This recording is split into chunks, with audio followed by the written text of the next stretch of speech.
요 45주 이 기도와 관련된 질문에서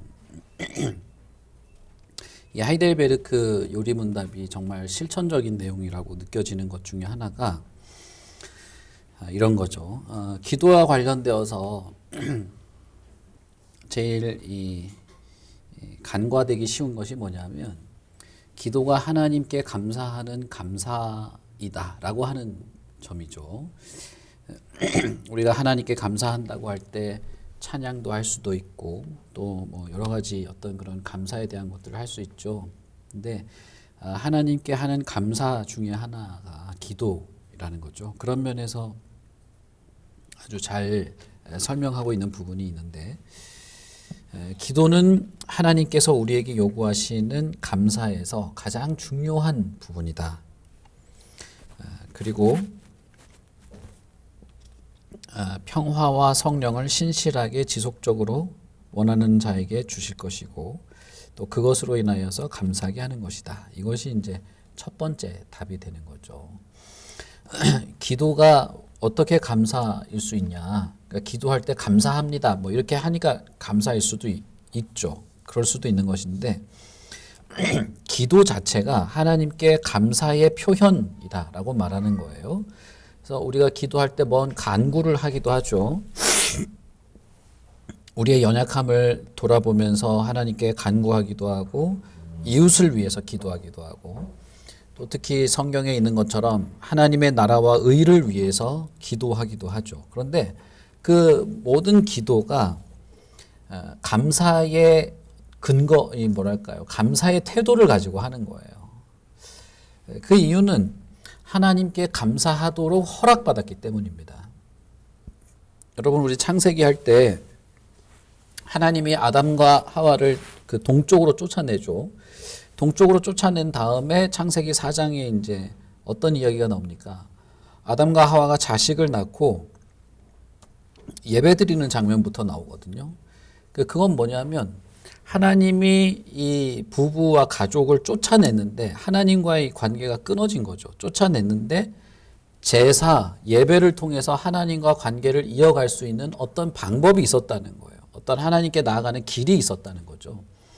그 결국 뭐겠습니까? 그것은 하나님이 예배라고 하는 것을 허락해 줬다는 거예요.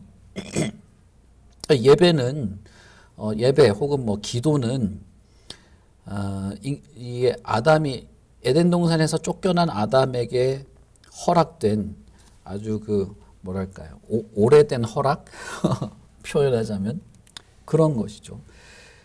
그러니 한번 생각해 보세요. 하나님께 반역하고 쫓겨났어요. 그런데 하나님을 찾을 수 있게 된 거죠. 하나님께 나아갈 수 있게 됐을 때 여러분 그 기분이 어땠겠습니까? 아담과 하와의 가족들 그리고 아담과 하와의 두 아들들. 그것은 참 감사한 내용이죠. 예배를 우리가 만들어낸 게 아니고 기도라고 하는 방법을 우리가 만들어낸 게 아니고 하나님이 허락한 것입니다. 허락하셔서 비로소 가능하게 된 거예요. 그래서 예배도 실제로는 감사의 반응이고 기도도 감사의 반응입니다. 그래서 내가 뭐 어떤 탄원을 위한 죄를 회개하는 기도를 하던 누구를 위해서 하는 어떤 뭐 우리가 흔히 말하는 중보 기도를 하던 뭔가를 간구하면서 어떤 도움을 하던 이 기도의 내용은 있겠지만 그리고 진짜 기도 속에서 하나님께 감사하는 그런 걸 할 수도 있겠지만 근본적으로 기도는 하나님께 감사하면서 나가는 것입니다. 그래서 주일학교에서 우리 기도할 때 어떤 내용이 있어야 되냐 이렇게 쭉 얘기하잖아요. 그게 처음에는 기도는 하나님께 하는 것이다. 그리고 두 번째가 기도는 하나님께 감사하는 것이다. 이렇게 하죠. 그거는 기도할 때 감사합니다. 이 말을 꼭 넣어라 라는 것이라기보다는 기도 자체가 그런 성격을 갖고 있다는 것입니다. 또 하나는 하나님께서 그렇게 하도록 요구하셨기 때문이에요. 기도하도록 허락하셨을 뿐 아니라 기도하도록 요구하셨죠. 그러면서 약속한 것이 있습니다. 기도를 하면 성령을 선물로 주겠다. 이 약속을 했죠. 예수님께서 기도하면 성령을 선물로 주겠다고 약속하셨죠. 그래서 기도하고 성령의 어떤 성령을 선물로 주시는 하나님의 그 은혜 안에서 우리는 또 지속적으로 감사할 수 있는 그런 것이 이제 기도입니다. 그러면 기도는 여러분 한번 잘 생각해 보세요. 어떤 기도든 뭐 탄원을 하는 기도든 감사를 하는 기도든 누군가를 위하여서 중보를 하는 기도든 기도를 하면 할수록 어떻게 될까요? 기도가 지속되면 지속될수록 하나님께서 주시는 선물처럼 주시는 성령의 도우심 속에서 이 기도가 하나의 방향성을 가지고 가게 됩니다. 그래서 기도는 훨씬 중요한 것이 뭐냐? 기도는 지속적인 것이 훨씬 중요해요. 예를 들어서 우리 성경에 보면 기도해도 받지 못함은 뭐 정욕으로 구하며 뭐 이런 내용이 있죠.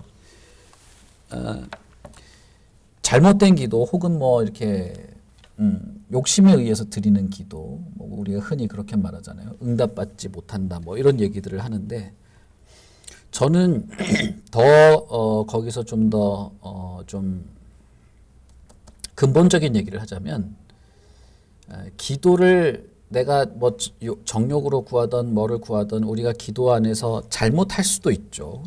이렇게 온전하지 못한 기도라고 해야 될까요? 그럴 수도 있습니다. 그런데 그런 기도를 했기 때문에 응답받지 못하는 건 맞아요.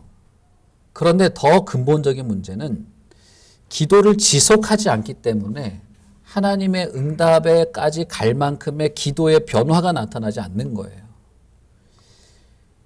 어린아이들이 걸음을 걸을 때 그냥 대충 하잖아요. 사실 자기는 최선을 다할지 모르지만 우리들이 봤을 때는 어설프지 않습니까? 계속 어설픈 모습을 가지고 있다 할지라도 하다 보면 어떤 방향을 잡는 거죠. 기도도 마찬가지입니다, 여러분. 기도를 할 때 내 안에 어떤 기도의 감사의 반응으로 기도가 이렇게 시작이 되고 하나님께 하나님의 마음을 반영하는 기도의 모습으로 나아가는 것은 기도를 지속하면서 성령께서 하나님께서 성령을 우리에게 지속적으로 이렇게 은혜를 내려주셔서 기도가 그렇게 바뀌어 가는 거예요. 그렇게 됩니다. 그러다 보면 설사 내가 어떤 잘못된 방향성을 가진 기도로 출발을 했더라도 지속하는 가운데 이것은 하나님의 도우심을 따라서 기도가 하나님을 향해서 가는 기도로 방향을 바꾸게 돼 있어요. 그것은 하나님의 응답의 역사가 있는 것입니다. 근데 그렇지 않고 기도가 지속적이지 않고 신실하지 않고 기도를 하는 태도의 변화가 없이 있다면 그것은 응답을 기대하기가 어렵겠죠. 그래서 기도를 우리가 얼마나 훌륭하게 했냐, 신학적으로 합당하게 했냐, 그거라기보다는 하나님께 하는 이 기도를 지속함으로써 성령이 그 기도하는 자를 도우셔서 기도가 하나님의 마음에 합한 기도로 점점 이렇게 교정되어 나아가는 그런 과정이 없으면 안 된다는 것입니다. 그래서 기도는 그런 과정을 가지게 돼 있어요.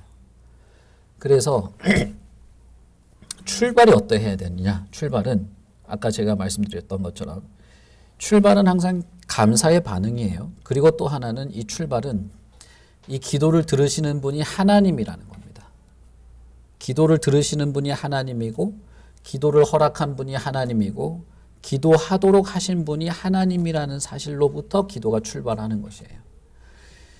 예, 우리나라는 어떤 그 전통적인 어떤 기도에 대한 전통적인 그 습관이 있어요. 그래서 어릴 때부터 뭐 동화책이나 무슨 드라마나 이런 걸 보면서 기도에 대한 일반적인 인상이 있습니다. 그건 뭐냐면 기도는 기도를 하는 사람의 정성이나 열심이라고 생각하는 경향이 있다는 거예요. 기도를 그렇게 출발하시면 안 됩니다. 기도는 기도를 들으시는 분도 하나님이고 기도를 나에게 허락하신 분도 하나님이고 기도를 요구하시는 분도 하나님이다. 그래서 내가 기도할 수 있다. 기도한다. 이것이 첫걸음이에요. 그렇게 해서 시작을 하는 것입니다. 그리고 나서 기도를 할 때 우리가 뭐든지 기도를 할 수 있는데 그렇게 기도를 할 때 기도를 통해서 내 마음과 생각과 기도의 어떤 어떤 방향, 기도의 어떤 진실성 그런 것이 더 나아지고 하나님께로 이끌려 갈 수 있다는 사실을 항상 염두에 두셔야 돼요. 이것이 출발이에요. 기도에 있어서. 그러니까 그런 것이 없이 내가 열심을 내는 거고 내가 정성을 들이는 거고 내 기도는 절대 바뀔 수 없고 이렇다면 그건 정말 이 고통스러운 것입니다. 사실은 고단한 거예요. 여러분 기도는 내가 어떤 한 A라고 하는 어떤 기도의 모습을 가지고 있다 할지라도 그것을 지속하면서 하나님께 계속 나아가는 그 기도의 과정 속에서 B나 C나 F나 이렇게 바뀔 수 있다는 사실, 바뀌어 나가는 것이 그것이 맞고 그것을 항상 마음에 두고 있어야 됩니다. 마음에 두고 염두에 두고 있어야 돼요. 그런 태도가 꼭 필요한 것입니다. 그래서 기도를 하면 신실하게, 여기서도 이제 319페이지에 그렇게 말하죠. 신실하게 지속적으로 기도할 때에 기도와 관련되어서 어떤 기도에 대한 기대, 하나님의 역사에 대한 기대, 그리고 기도 속에서 정말 내가 바라는 것들, 기도를 통해서 내가 이렇게 응답을 얻고자 하는 어떤 그런 응답에 대한 내용들도 조금씩 더 성장하고 발전하게 되는 것입니다. 그런 면에서 기도는 쉬지 말고 해야 된다. 그렇게 말하죠. 뭐 여기서 책에서도 말하는 것처럼 쉬는 시간도 없이 기도해라 이런 뜻이 아닙니다. 기도는 지속적인 것이다 하는 것을 말하는 거예요. 아까 제가 말씀드렸던 것처럼 기도는 하나님께 하는 것이기 때문에 절대 기도하는 사람의 열심이나 정성이 어떤 기도를 지속하게 하는 혹은 기도한 것에 대한 어떤 보상을 보장하는 것이 되지 않습니다.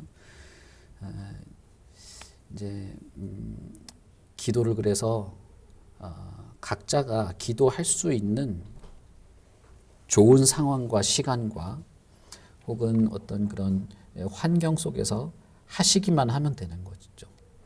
예전에 제가 아시는 분 중에 한 분은 어떤 교회를 갔는데 그 교회는 그냥 기도를 조용하게 하는 거예요. 통성기도나 이런 걸 안 하는 교회였습니다. 고신교단은 거의 통성기도를 안 하거든요. 근데 그런 교회를 갔더니 기도하는 것 같지가 않다는 거예요. 기도하는 것 같지가 않고 시원한 그런 게 없다는 거예요. 그러면서 그 교회를 안 나갔어요. 찬송도 그런 경우가 있습니다. 찬송도. 어떤 교회 갔더니 찬송이 매가리가 없고 시원한 맛이 없고 그래서 그 교회 안 간다고. 근데 기도도 그러는 분들이 있어요. 그래서 막 열성적으로 하고 열광적으로 하고 막 해야 속 시원하고 기도한 것 같고. 근데 그런 거에 속으실 필요가 없어요. 그런 것에 마음을 두실 필요가 없습니다. 제가 말씀드린 것처럼 기도는 소리를 내도 되고 안 내도 되고 혼자 해도 되고 여럿이 같이 해도 되고 상관이 없습니다. 시간을 정해놓고 해도 되고 특별히 시간을 정하지 않고 해도 상관이 없어요. 중요한 것은 그 기도의 태도입니다.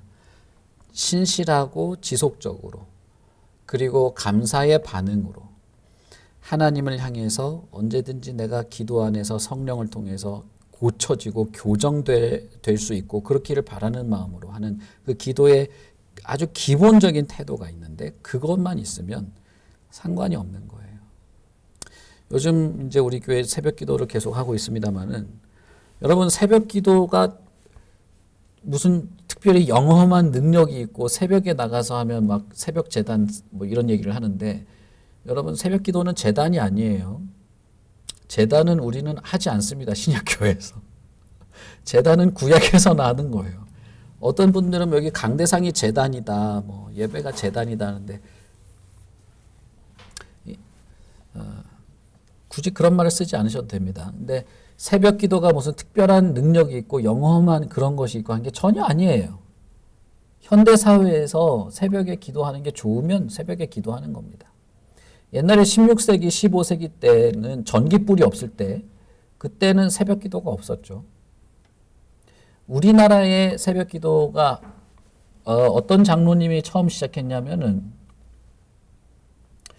그 장로님 이름이 생각이 안 나는데 생각이 안 나요? 그 장로님이 조덕삼 아닙니다. 이분이 유학자였어요.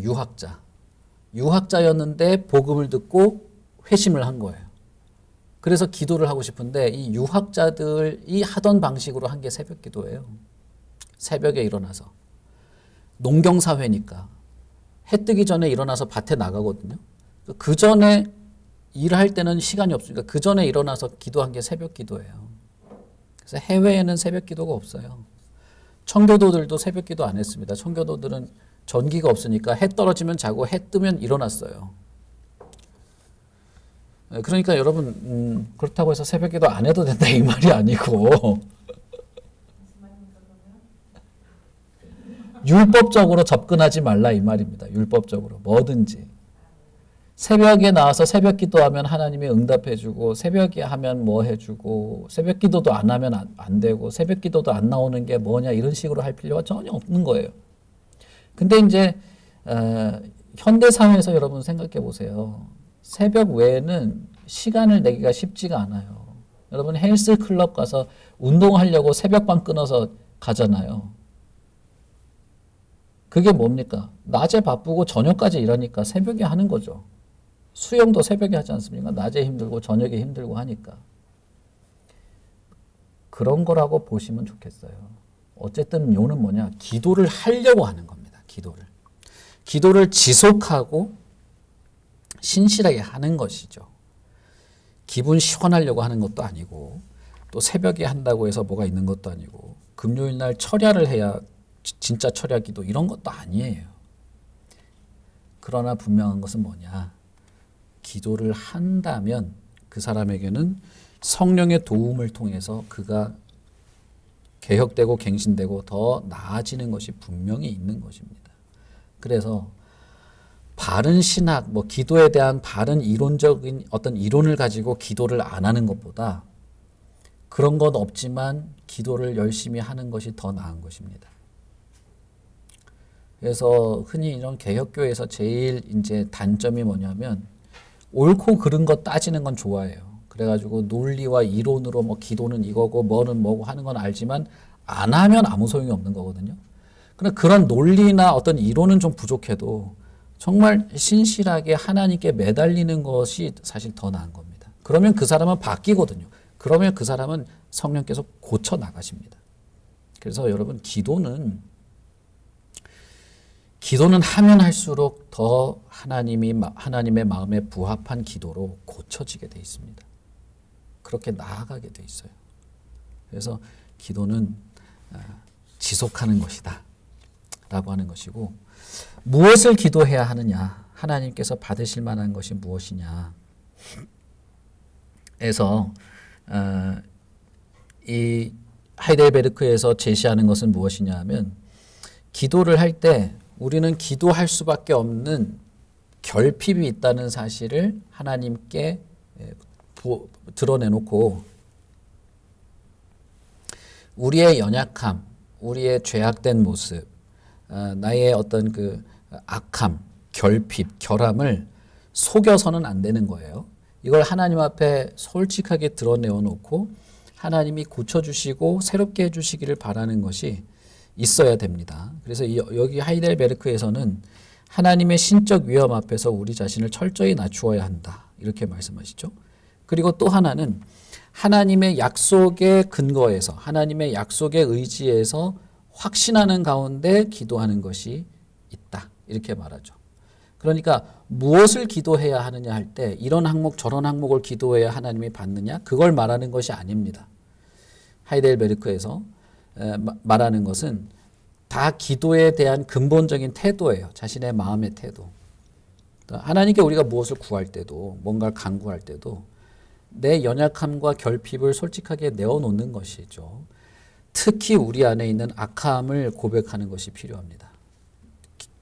선한 것이 없고 사랑이 없고 의로움을 좋아하지 않는 이런 것들을 하나님께 솔직하게 고백하면서 해야 돼요. 이제 그렇게 하지 않는 기도가 사실 잘 없겠죠. 왜냐하면 우리가 이 성경을 읽으면 읽을수록 사랑을 해야 된다는 것은 듣는단 말이에요. 그리고 경건과 거룩을 힘써야 된다는 것은 성경을 통해서 계속 본단 말이죠. 그러면 결국에는 나한테는 사랑이라는 것이 없다. 나는 경건과 거룩을 사실 좋아하지 않는다. 그 하나님께 그걸 고백할 수밖에 없죠. 여러분 진짜 사랑이라는 것이 있을까요? 우리에게? 저와 여러분이 뭘 한다고 그것이 거룩하고 경건한 것으로 잘 드러날까요? 우리 안에 그런 것이 없죠. 뿐만 아니라 우리가 하나님의 영광을 위해서 살기보다는 그저 내 욕심을 채우려고 열심을 내는 삶이 거의 우리 삶을 다 채우고 있는 경우가 많기 때문에 그걸 우리가 하나님 앞에 엎드려서 도움을 구할 수밖에 없는 겁니다. 그때 하나님이 약속하신 것이 있죠. 너희들이 내 이름으로 구한다면, 하나님의 마음에 부합하게 한다면 무엇이든지 이루겠다고 하신 그 약속이 있기 때문에 약속을 의지해서 하는 것이죠. 그래서 하나님의 약속을 신뢰하지 않거나 그리스도의 약속을 신뢰하지 않거나 또는 내가 아무런 잘못이 없는 것처럼 내 어떤 비참함과 결함에 대해서 무지한 상태로 기도한다면 그것은 하나님이 받으실 만한 기도는 되지 않는다. 그렇게 말하는 것입니다. 그래서 여기 이 결함과 결핍에 관련되어서 그런 기도를 하기 위해서는 말씀을 잘 읽어야 한다. 그렇다면 우리 자신을 돌아볼 수 있게 되고 그렇다면 우리 자신을 낮추면서 기도할 수 있을 것이다. 이렇게 설명한 것입니다. 마지막으로 하나님께서는 무엇을 위해서 기도하라고 하였는가? 물론 주기도문도 다 여기 포함되고 있죠. 주기도문 안에서도 보면 하나님 나라를 위한 기도 이렇게 묘사가 돼 있죠. 무엇을 위해서 기도하는가라고 할 때 사실은 모든 것을 위한 기도를 할 수 있습니다. 우리가 기도로 하나님께 나아갈 때 우리에게 필요한 것 또는 다른 타인에게 필요한 것 심지어는 하나님께서 하실 일을 위해서도 기도할 수 있습니다. 그래서 기도는 모든 것을 포함할 수 있고 모든 것을 위해서 기도할 수 있습니다. 그래서 꼭 하나님의 나라와 그 의를 위해서만 기도해야 되냐 이런 진짜 이것도 좀 너무 율법적인 접근인데 그렇게 제한하기보다는 기도는 모든 것을 포함해서 모든 것을 위해서 기도할 수 있습니다. 아까도 제가 말씀드렸던 것처럼 그냥 내 필요를 위해서 기도를 시작할지라도 그 기도가 결국에는 하나님의 마음을 반영하는 기도로 이렇게 성숙하고 성장하도록 도우세요. 하나님이 돕습니다. 그렇기 때문에 모든 것을 기도하려고 하셔야 돼요. 모든 것을. 특히 이제 예배를 위한 기도를 하거나 공동체 회중을 위한 기도를 할 때는 하나님이 행하실 일을 하나님께서 성취하시도록 기도하는 것이 필요하죠. 기도는 심지어 그런 것까지 할 수 있는 겁니다. 나만을 위한 기도, 타인을 위한 기도뿐 아니라. 그래서 성경에 보면 이런 기도를 한 몇몇 분이 있는데 다니엘을 포함해서 저는 기도가 나아갈 수 있는 어떤 그 정점, 기도로 우리가 하나님께 나아갈 수 있는 이런 정점에는 그런 기도가 있다고 생각이 돼요. 하나님께서 하실 일을 마음에 품고 하나님께서 행하실 일을 행하시어 주시기를 바라는 마음으로 하는 기도가 있죠. 그것이 저는 기도에서 어떤 정점에 이른 기도라고 저는 생각합니다. 그게 잘났다 못났다가 아니라 마음이 거기에 이렇게 도달하는 거예요. 그래서 하나님께서 공의를 행하시기를 기도하고 하나님의 이름이 영광스럽게 드러나기를 기도하고 하나님이 죄인들을 멸하시고 구원할 자를 구원하시고 하나님의 영광을 드러내시기를 바라는 그게 마치 정말 내가 너무나 바라는 일처럼 여겨져서 하게 되죠. 그것까지도 할 수 있는 것입니다. 그래서 여러분 뭐 먼저 그 나라와 그 의를 구하라 그리하면 이 모든 것을 주시리라 이런 이렇게 공식이나 수식이나 무슨 그런 제한된 내용에 이렇게 얽매이실 필요가 없고 모든 걸 기도하십시오. 오늘 하루의 내 삶을 위해서 내 마음을 잘 다스리기 위해서 오늘 내가 삼시세끼 잘 먹을 수 있도록 내 친척과 형제 부모 내 친구들이 평화롭도록 내가 차를 타고 이동하는데 참 안전하도록 내 육신의 건강을 위해서 경제적으로 내가 뭔가 필요한 부분을 하나님께 의지하면서 잘 사용할 수 있도록 아주 사소한 것에서부터 내가 뭔가를 잊어버리거나 흘려서 곤란한 일을 당하지 않도록 아주 사소한 것에서부터 내가 누군가를 대화를 할 때 말실수를 하지 않으려고 내가 뭔가를 배우거나 할 때 꼭 필요한 것을 잘 배울 수 있도록 정말 모든 것을 기도하세요. 모든 것을 기도하고 의지하면서 사십시오. 여러분 주기도문에 보시면 그래서 예수님이 앞부분은 하나님을 향한 기도를 하고 후반부는 이제 인생에 대한 것들을 기도를 하는데 하나님 아버지께 기도하고 하나님이 영광 받으실 것을 기도하고 우리의 먹을 것을 위해서 기도하고 내가 죄짓지 않도록 기도하고 다른 일을 용서해 줄 수 있도록 기도하고 공동체가 서로 교제하고 한 마음이 되도록 기도하고 그것이 다 주기도문에 들어있죠. 그런 것입니다. 그래서 여러분 정말 기도하십시오. 공동체와 함께 기도하던 혼자 기도하던 기도를 하세요. 우리가 금요일도 기도하고 뭐 새벽에는 그냥 뭐 새벽 기도처럼 하고 하는데 어쨌든 기도를 하자는 것이지 뭐 다른 건 아닙니다. 그래서 필요하다면 말씀도 묵상하고 읽고 공동체를 생각하면서 공동체를 위한 기도의 내용이 무엇일지 생각하고 내 개인적인 것을 위해서도 기도하고 하나님의 역사를 위해서도 기도하고 타인을 위해서도 기도하는. 그래서 뭐 새벽 기도도 그렇고 금요일 기도도 그렇고 우리 기도하는 건 그냥 이런 틀에서 우리가 기도를 합니다. 특히 새벽에는 공동체를 위한 기도를 많이 하는데 그렇게 해서 하나님께서 우리에게 허락하시고 요구하신 기도 안에서 우리가 이제 살아갈 수 있는 그것을 말하는 것이죠. 그런 면에서 우리 이 하이델베르크 여기 기도와 관련된 이 챕터를 여러분 정말 좀 이렇게 차분하게 더 읽어보시면 좋을 것 같고 확실히 이 책이 이렇게 뭐랄까 실천적인 그런 내용으로 잘 돼 있다고 생각이 됩니다.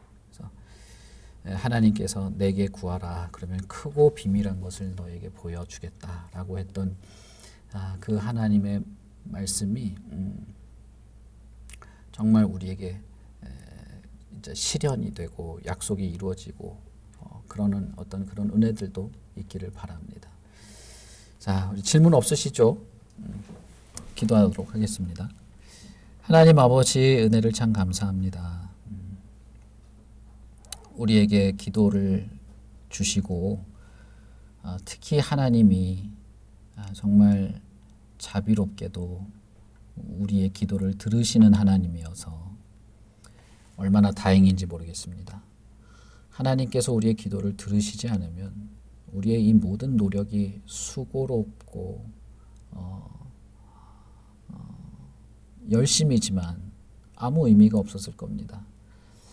그러나 하나님께서 우리의 기도를 들으시는 분이시고 특별히 성령을 기도하는 자에게 베푸셔서 성령의 인도하심으로 기도하는 자의 마음과 생각들을 새롭게 하셔서 더욱 감사함으로 기도하게 하시는 하나님이신 줄 믿습니다.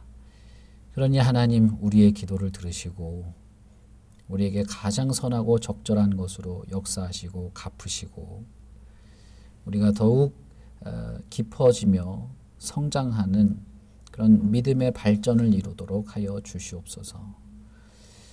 우리가 교회를 위해서 기도하고 공동체에 함께 하시는 분들을 위해서 기도하고 또 쉽게 만날 수 없지만 함께 예배하는 지체들을 위해서 기도하고 타인을 위해서 기도하는 이 모든 기도가 하나님이 선하신 역사를 이루는